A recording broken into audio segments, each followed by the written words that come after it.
Hello guys and welcome back to another video of our channel.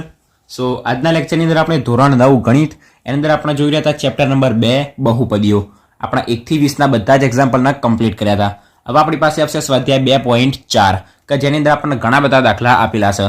So આજના લેક્ચરની અંદર આપણે સ્વાધ્યાય 2.4 ની અંદર જોઈશું દાખલા નંબર 1 કે જેની અંદર આપણને 5 દાખલા આપેલા છે. આપણને એની અંદર કીધું છે કે યોગ્ય નિત્યસમનો ઉપયોગ કરી નીચેના ગુણાકાર મેળવો. આવા બધા જ દાખલા આજે સ્વાધ્યાયની અંદર આપણે જેટલા પણ દાખલા જોઈશું એ બધા જ દાખલા આપણા આગળ ઉદાહરણની અંદર જોયેલા છે. મતલબ ઉદાહરણ આવડતા હશે તો આ સ્વાધ્યાય તમને સરળતાથી આવડી જશે. સો પહેલાં બધા જ ઉદાહરણ તમે એક વખત જોઈ લેજો.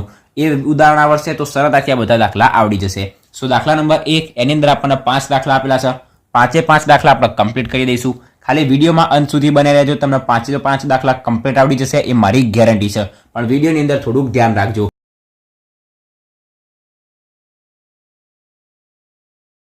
સો સ્ટાર્ટ કરીએ. નંબર 1 પહેલા નંબરની અંદર આપણને શું આપ્યું છે? x + 4 x + 10. તો હવે નિયમ શું કહે છે કે જે પહેલો x રહ્યો એને x સાથે ગુણીશું, પછી x ને 10 સાથે ગુણીશું, x નું કામ પતી ગયું. પછી 4 ને x જોડે ગુણીશું અને 4 ને 10 જોડે ગુણીશું. કમ્પ્લીટ. તો કરીશું આપણે બરાબર. પહેલા નંબરની અંદર x ને ગુણીશું x જોડે, તો x ગુણ્યા x એટલે x². પછી x ને ગુણીશું 10 જોડે, તો પ્લસ પ્લસ એટલે આવશે પ્લસ. x ગુણ્યા 10 એટલે 10x. પછી 4 ને ગુણીશું x જોડે, તો પ્લસ પ્લસ એટલે પ્લસ અને 4 ગુણ્યા x એટલે 4x. હવે 10 ના ગુણીશું 4 ના ગુણીશું 10 જોડે એટલે 10 ચોક થશે 40. બંનેનું ચિહ્ન પ્લસ છે તો પ્લસ અને 10 ચોક થશે 40. તો બરાબર x² એમના એમ 10x + 4x એટલે પ્લસ 14x અને પ્લસ 40. આ શું મળી ગયો? આપણને પહેલાનો જવાબ મળી ગયો. Complete done. નેક્સ્ટ આપણે જોઈએ નંબર 2. આનો આ જ નિયમ બધાની અંદર આપણે લાગુ પડશે. સો સિમ્પલ અને સરળ છે. સહેજ થોડુંક ધ્યાન આપશો તો સરળતાથી આવડી જશે. નંબર 2 ની અંદર આપણને શું આપેલું છે? x + 8 અને x - 10. આની અંદર શું વધારાનું છે? ખાલી અહીંયા ચિહ્ન માઇનસ આપેલું છે. શું કરીશું? x ને x જોડે ગુણીશું, x ને -10 જોડે ગુણીશું, પછી 8 ને x જોડે ગુણીશું અને 8 ને -10 જોડે ગુણીશું.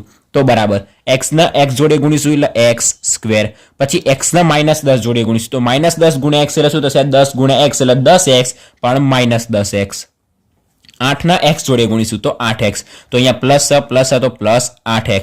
હવે 8 ના -10 જોડે ગુણીશું, મતલબ 8 ને 10 જોડે ગુણીશું તો 10 × 8 = 80 અને પ્લસ માઇનસ થશે માઇનસ, તો -80. કમ્પ્લીટ. તો બરાબર x² એમના એમ -10x + 8x એટલે -10 માંથી 8 જશે એટલે -2 અને x અને -80 એમના એમ. બરાબર. તો જે નંબર 2 હતો એ પણ અહીંયા શું થઈ ગયો? કમ્પ્લીટ થઈ ગયો.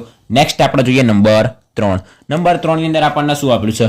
3x + 4 અને 3x - 5. તો 3x + 4 અને 3x - 5. તો શું કરીશું? 3x ને પહેલા 3x જોડે ગુણીશું, પછી 3x ને -5 જોડે ગુણીશું, પછી 4 ને 3x જોડે ગુણીશું અને 4 ને -5 જોડે ગુણીશું.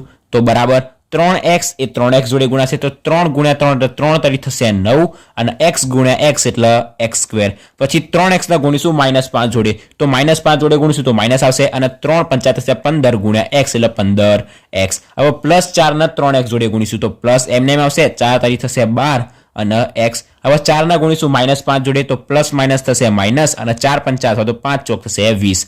તો બરાબર 9x² - 15x + 12x. તો -15 + 12 શું થશે? -3 અને x અને -20 એમના એમ. શું જે નંબર 3જો દાખલો હતો એ શું થઈ ગયો? કમ્પ્લીટ થઈ ગયો. હવે આપણી પાસે નેક્સ્ટ બીજા 2 દાખલા છે, નંબર 4 અને નંબર 5. સો હેડિંગ મારી દઈએ નંબર 4. નંબર 4 ની અંદર આપણને શું આપેલું છે? કશુંક મોટું આપેલું છે, y² + 3/2 અને આપેલું છે y² - 3/2. હવે આની અંદર આપણે પેલો નિયમ લાગુ પાડી શકાય કે a + b અને a - b બરાબર a² - b². આપણે જોઈને ખબર પડી જશે y² + 3/2 અને y² - 3/2. મતલબ આપણે શું કહી શકાય? a + b અને a - b કે જેની જગ્યાએ આપણે શું લખી શકાય? a² - b². હું તમને બંને રીતના શીખવાડું. પહેલા નંબરની અંદર આપણે જે મેન રીત કરી રહ્યા છીએ એ જ રીતથી કરીએ. y² ને y² જોડે ગુણીશું તો બરાબર y² ગુણ્યા y². તો y ની કેટલી ઘાત થશે? 4 ઘાત થશે. કેવી રીતના? તો કે y² ગુણ્યા y². જો આધાર સરખો છે તો ઘાતનો શું થશે? સરવાળો. ઘાત અહીંયા છે 2, અહીંયા 2, તો 2 ને 2 થશે 4, તો y ની 4 ઘાત. કમ્પ્લીટ. પછી માઇનસ y² ને આપણે ગુણીશું 3/2 જોડે, -3/2 જોડે, તો માઇનસ એમને એમ આવશે, અહીંયા આવશે 3/2 અને y².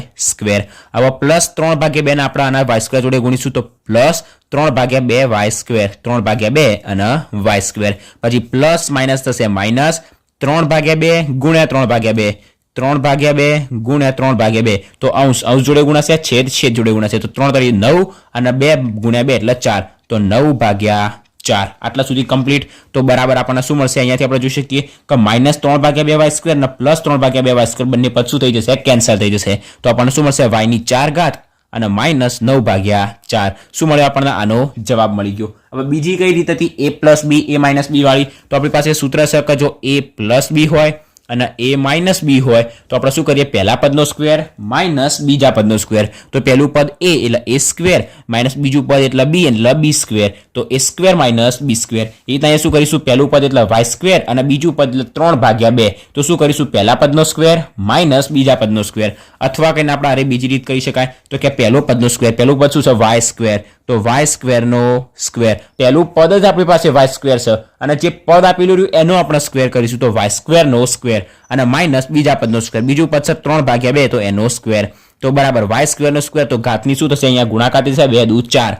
તો y ની 4 ઘાત માઇનસ ઉપર 3/2 નો સ્ક્વેર. તો 3 નો સ્ક્વેર એટલે 9, 2 નો સ્ક્વેર એટલે 4. તો 9/4. તો y ની 4 ઘાત માઇનસ 9/4. આપણે બંને રીતથી કરી શકાય. નેક્સ્ટ આપણે જોઈએ નંબર 5. નંબર 5 ની અંદર આપણને એવું જ કંઈક આપેલું છે 3 - 2x અને 3 + 2x. બંને રીતથી આપણે ગણી દઈએ. પહેલા 3 ના બંને જોડે ગુણી દઈએ. તો 3 ના 3 જોડે ગુણીશું એટલે 9. 3 ના 2x જોડે ગુણીશું એટલે +3 દુ 6x. હવે -2x ના 3 જોડે ગુણીશું તો માઇનસ એમના એમ 2 તરી થશે 6 અને x. -2x ના +2x જોડે ગુણીશું તો કેન્સલ નહીં થાય, ગુણાકાર કરવાનો છે. તો માઇનસ પ્લસ થશે માઇનસ, 2 દુ થશે 4 અને x², કારણ કે x ગુણ્યા x એટલે શું થશે? x² થશે. તો બરાબર 9 એમના એમ +6x - 6x કેન્સલ થઈ જશે અને -4x². શું મળી ગયો આપણને? આનો જવાબ. બીજી રીતના જો આપણે જોઈતું હોય તો શું કરી શકાય? તો કે 3 - 2x 3 + 2x. તો a² - b². પહેલા પદનો સ્ક્વેર માઇનસ બીજા પદનો સ્ક્વેર. પહેલું પદ છે 3 તો 3 નો સ્ક્વેર માઇનસ બીજું પદ કયું છે? 2x તો 2x નો સ્ક્વેર. તો બરાબર 3 નો સ્ક્વેર એટલે 9 માઇનસ 2x નો સ્ક્વેર તો 2 નો સ્ક્વેર એટલે 4, x નો સ્ક્વેર એટલે x². આપણને 9 - 4x², 9 - 4x² બંનેની અંદર જવાબ મળી ગયો. તો આપણો 5મો દાખલો પણ અહીંયા શું થઈ ગયો? કમ્પ્લીટ થઈ ગયો. ખૂબ જ નાના અને સિમ્પલ દાખલા હતા. તો દાખલા નંબર 1 આપણો શું થઈ ગયો? અહીંયા કમ્પ્લીટ થઈ ગયો. નેક્સ્ટ લેક્ચરની અંદર આપણે દાખલા નંબર 2 જોઈશું. આજના લેક્ચરમાં અહીંયા સુધી કમ્પ્લીટ ખબર પડી ગઈ છે એવી હું આશા રાખું છું. વિડીયો ગમ્યો હોય તો વિડીયોનો લાઈક અને શેર જરૂરથી કરજો અને જો ચેનલ પર નવા હોય તો ચેનલને સબસ્ક્રાઇબ પણ જરૂરથી કરી દેજો. સો થેન્ક્સ ફોર વોચિંગ ગાઈસ.